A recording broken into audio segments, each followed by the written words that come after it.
Good morning second year.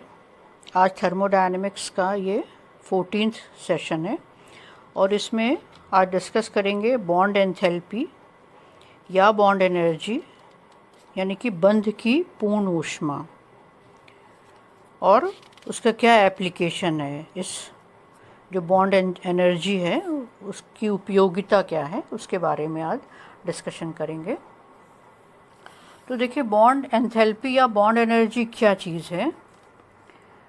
तो एक मोल gaseous पदार्थ के अणुओं में से कोई बंध विशेष तोड़ने के लिए आवश्यक न्यूनतम ऊर्जा उस बंध की बंध ऊर्जा कहलाती है। यानी कि bond energy is the amount of energy required to dissociate 1 mole of the bonds present between the atoms in the gaseous molecule. और हमें मालूम है कि एनर्जी निकलती है when a bond is formed. जब भी बॉन्ड बनता है तो एनर्जी रिलीज होती है and energy required for the dissociation of bond. और यदि हमें कोई भी बॉन्ड को तोड़ना होता है तो हमें एनर्जी देनी पड़ती है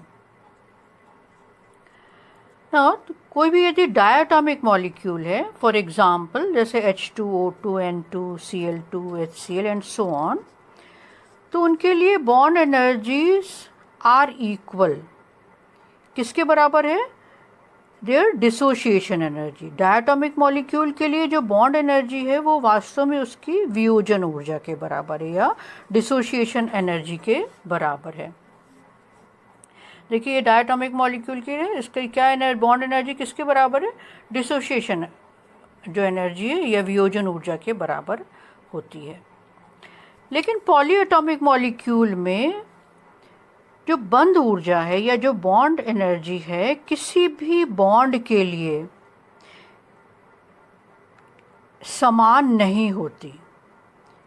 किसी भी बॉन्ड के लिए यदि हम अलग अलग कंपाउंड ले लें और उसमें एक ही बॉन्ड को देखें तो उनकी बंध ऊर्जा सबकी समान नहीं होती। फॉर एग्ज़ाम्पल, मान लीजिए कि आपने CCl4 ले लिया या CHCl3 ले लिया, ये दो कंपाउंड ले लिया और इसमें हम C और Cl के बीच में जो बॉन्ड एनर्जी है वो समान नहीं होती। उसी तरह से यदि मान लीजिए हम मीथेन ले लें तो CH4 के केस में, अब यहाँ तो एक ही कंपाउंड है। पहले वाला एग्जाम्पल हमने लिया था कि CHCl3 एंड CCl4 दोनों अलग अलग कंपाउंड थे, तो उनमें C और Cl के बीच में बॉन्ड एनर्जी समान नहीं है। लेकिन यदि हम एक ही कंपाउंड लेते हैं, फॉर एग्जांपल मीथेन लेते हैं, तो इसमें भी bond energy for first CH bond, second CH bond, third and fourth CH bond are not equal. तो सेम कंपाउंड में भी CH बॉन्ड यानी कि मीथेन का केस ले लें और इसमें CH बॉन्ड देखें तो इसमें पहला, second, third and fourth CH bond की बॉन्ड एनर्जी समान नहीं है। तो इसलिए इस तरह के केसेस में हम एवरेज वैल्यू लेते हैं। तो एवरेज वैल्यू यदि हम CH बॉन्ड के लिए ले लें तो CH बॉन्ड के लिए यहाँ पर ये जो first, second, third and fourth जो CH बॉन्ड की बॉन्ड एंथैल्पी है उसकी वैल्यू फर्स्ट की तो है 427, सेकेंड बॉन्ड की है 439, थर्ड CH बॉन्ड की है 452 एंड फोर्थ CH बॉन्ड की है 347। और ये 4 CH बॉन्ड है तो एवरेज हम निकाल लेते हैं डिवाइडेड बाय 4, तो ये इज इक्वल टू होता है 416 किलो जूल मोल इनवर्स। तो ये CH बॉन्ड की बॉन्ड एनर्जी है जो कि है 416 किलो जूल मोल इनवर्स है। मतलब इसका जो बॉन्ड एनर्जी है इसकी उपयोगिता क्या है, एप्लीकेशन ऑफ बॉन्ड एनर्जी। तो bond enthalpy, a knowledge of bond enthalpy is useful for calculating heat of reaction, heat of formation and resonance energy for which no thermal data is available। तो हमें तीन चीज़ें हम इस bond energy data से निकाल सकते हैं। एक है अभिक्रिया ऊष्मा यानी कि हीट ऑफ रिएक्शन, दूसरी है हीट ऑफ फॉर्मेशन एक की संभवन ऊष्मा और तीसरा है रेजोनेंस एनर्जी यानी कि अनुनाद ऊर्जा। तो इन तीनों को डिस्कस करेंगे और न्यूमेरिकल की सहायता से आपको समझाने की कोशिश करेंगे कि किस तरह से बॉन्ड एनर्जी हेल्पफुल है इन तीनों को निकालने के लिए। तो फर्स्ट ले लें calculation of heat of reaction. तो bond energy is used for the calculation of heat of reaction, and for this calculation the structure of the reactant and product should be known। तो हम heat of reaction निकाल सकते हैं, लेकिन शर्त क्या है कि हमें संरचना मालूम होनी चाहिए किसकी, रिएक्टेंट की एज वेल एज प्रोडक्ट की। तो देखिए आप कैसे एक न्यूमेरिकल देखते हैं कि हमें कुछ डेटा दिया हुआ है। क्या दिया हुआ है, HH bond, O double bond O तथा OH बॉन्ड की जो बॉन्ड एनर्जी है वो 104, 118 और 111 किलो कैलोरी मोल इनवर्स है। अब हमें हीट ऑफ द रिएक्शन निकालना है। कौन सी रिएक्शन का हीट ऑफ द रिएक्शन निकालना है, इस H2 gaseous plus half O2 gaseous gives you H2O gaseous. इसके लिए डेल्टा H की वैल्यू को कैलकुलेट करना है। तो देखिए हमेशा ध्यान रखना कि जो बॉन्ड ब्रेक हो रहा है उसमें हमें एनर्जी सिस्टम को देनी पड़ती है, इसलिए उसके लिए जो डेटा है उसको हम पॉजिटिव साइन के साथ लेंगे, और जहाँ पर बॉन्ड बन रहा है वहाँ पर एनर्जी रिलीज़ होती है, इसलिए वहाँ पर जो वैल्यू है उसको हम नेगेटिव साइन के साथ लेंगे।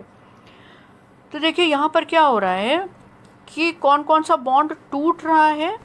एक तो HH बॉन्ड टूट रहा है, दूसरा half O double bond O टूट रहा है, और बन क्या रहा है, ये दो OH बॉन्ड बन रहे हैं।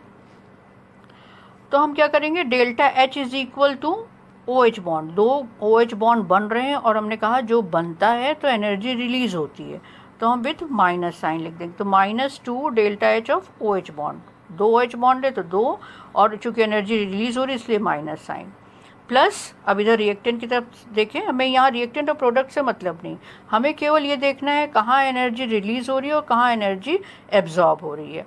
अब इधर आ जाते हैं, देखें H2 यानी कि इसको ब्रेक करना है, तो delta H of HH bond plus sign के साथ, फिर यहाँ पर इसको भी ब्रेक करना है तो half delta H of O double bond O, सबकी वैल्यू यहाँ पर रख दिया है, और फिर ये आ गए हमारे पास डेल्टा H की वैल्यू आ गई -59 किलो कैलोरी मोल इनवर्स। तो ये तो बॉन्ड एनर्जी का फर्स्ट एप्लीकेशन हुआ, वो है हीट ऑफ रिएक्शन। नाउ दूसरी एप्लीकेशन है हीट ऑफ फॉर्मेशन। तो अब हीट ऑफ फॉर्मेशन के लिए भी हम न्यूमेरिकल की सहायता से समझते हैं। तो हमें निकालना है heat of formation of the following reaction. इस रिएक्शन के लिए हमें हीट ऑफ फॉर्मेशन निकालना है, और हमें डेटा क्या दिया हुआ है, HH bond, CH bond, CC bond and C double bond C का जो बॉन्ड एनर्जी है वो 104, 104, 98, 83 एंड 147 किलो कैलोरी है। अब देखिए इसमें भी हम देखें कौन कौन से बॉन्ड बन रहे हैं और कौन से बॉन्ड टूट रहे हैं। तो सबसे पहले कौन सा बॉन्ड टूट रहा है, C double bond C bond टूट रहा है, और एक HH बॉन्ड टूट रहा है। और फिर बन कितना रहा है, एक CC बॉन्ड बन रहा है और दो CH बॉन्ड बन रहे हैं। तो उस हिसाब से हीट ऑफ फॉर्मेशन के लिए हम देख लें, तो delta H F is equal to delta H of C double bond C, यानी कि ये टूट रहा है तो हमें एनर्जी देनी पड़ेगी, तो प्लस पॉजिटिव साइन के साथ। ये भी ब्रेक हो रहा है, एक बॉन्ड है तो उसमें भी एनर्जी हमें देनी पड़ेगी, पॉजिटिव साइन। फिर है C सिंगल बॉन्ड C बन रहा है तो इसका मतलब एनर्जी रिलीज हो रही है तो माइनस साइन, और इसी तरह से दो CH बॉन्ड बन रहे हैं तो ये भी माइनस साइन। फिर सबके डेटा यहाँ रख दिया है, तो ये आंसर आ गया heat of formation is equal to -28 kilo calorie. तो ये तो होगी दूसरी एप्लीकेशन हीट ऑफ फॉर्मेशन। ना तीसरी इसकी एप्लीकेशन है डिटर्मिनेशन ऑफ रेजोनेंस एनर्जी या अनुनाद ऊर्जा का परिकलन। तो देखिए जो डेल्टा HF है, डेल्टा HF का मतलब जो संभवन ऊष्मा है, वो हम कैलकुलेट करते हैं बॉन्ड एनर्जी के डेटा से, और हम प्रैक्टिकली भी कैलकुलेट कर सकते हैं। तो उन दोनों, ये दोनों वैल्यू ऑलमोस्ट इक्वल होती है। The value of delta HF of a compound calculated from the bond energies are almost equal to the value from its value calculated from its practical value, यानी कि प्रायोगिक मान से जो हम कैलकुलेट करते हैं और जो हम बॉन्ड एनर्जी डेटा से कैलकुलेट करते हैं, तो उन दोनों में समानता पाई जाती है। लेकिन but if any compound show resonance, लेकिन यदि कोई कंपाउंड अनुनाद शो करता है, then practical value and theoretical value of delta H F becomes different. तो प्रायोगिक मान और सैद्धांतिक मान डेल्टा एच एफ के अलग अलग हो जाते हैं, और ये जो अंतर है वो कंपाउंड की अनुनाद ऊर्जा को शो करता है। The difference is the resonance energy of the compound. तो देखिए इस पर भी एक न्यूमेरिकल देखते हैं। न्यूमेरिकल क्या कह रहा है कि C double bond C single bond C तथा CH बॉन्ड के लिए जो बॉन्ड एंथैल्पी के मान क्रमशः हैं 615.20, 347.77 and 413.478 kilo joule mole inverse respectively.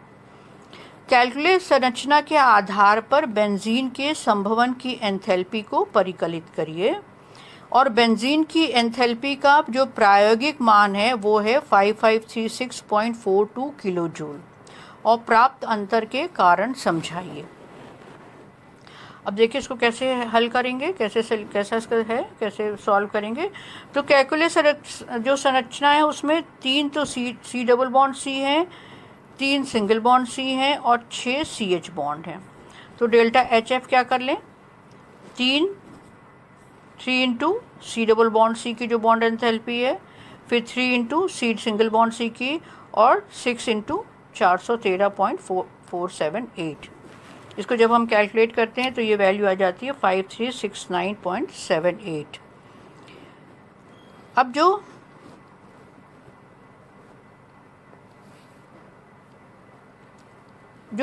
इसका प्रैक्टिकल वैल्यू जो आपके इसमें दे रखी है न्यूमेरिकल में, वो आती है 55, आपको जो गिवन है वो है 5536.42 किलो जूल मोल इनवर्स है। ये वैल्यू प्रैक्टिकल है, और ये हमने कैलकुलेट करी है जो बंध एनर्जी बॉन्ड एंथैल्पी की हेल्प से।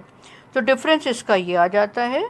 तो दोनों जो एनर्जी में अंतर है वो C6H6 यानी बेंजीन की अनुनाद ऊर्जा को शो करती है, रेजोनेंस एनर्जी को शो करती है। इसी कारण हम बेंजीन को किस तरह से शो करते हैं, इस तरह से शो करते हैं, क्योंकि ये रेजोनेंस एनर्जी, इसमें रेजोनेंस रहता है। तो आज बच्चों यहीं तक। नेक्स्ट टर्न पे laws of thermochemistry and heat of neutralization, जो आपके प्रैक्टिकल का भी सिलेबस है, उसको डिस्कस करेंगे। Thank you.